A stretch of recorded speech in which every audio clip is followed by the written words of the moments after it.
Here's our variation of the side plank that we like to use along with coachable instructions. So in the side plank, we have a couple variations that we can use.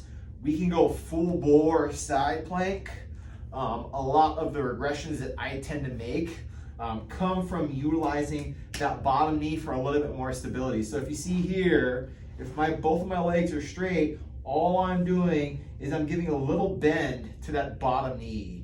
Ideally, when I'm in my full-on side plank, I want to think head to heel, head to top, top foot here, nice and tall, as if I'm standing up in front of you right now, right? So when I bridge up, I should be in this nice straight line. I shouldn't be compensating through my low back, creating an arch, compression in my lumbar. I don't want to do that. So my ribs stay down.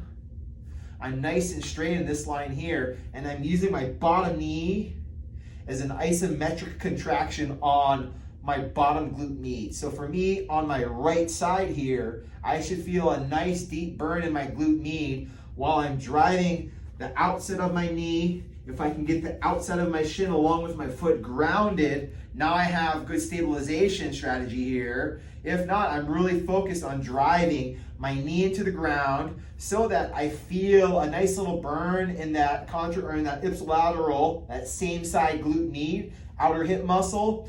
I'm also stabilized on my elbow, my forearm, as well as my hand. So if I think of my forearm and hand as my foot, my forearm here is going to be my arch.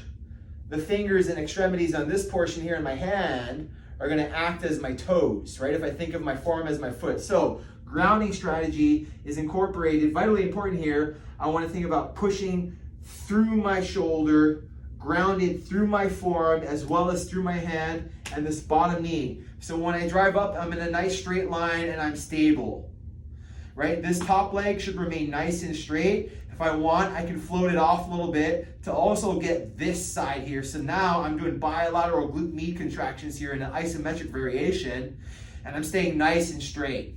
So if you look at me from ground up, what I don't want to do is I don't want to arch up. So I'm creating arching in my lumbar, compressing the disc here. Ribs are down, I'm grounded and I'm stable through my torso, and I'm in a nice straight line here, right? To progress this, of course, I can make both legs straight, but the condition, again, is making sure I'm not overcompensating laterally or in the sagittal plane through my torso.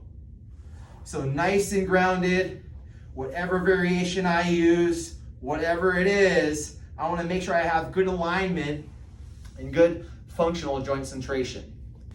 And this is the side plank.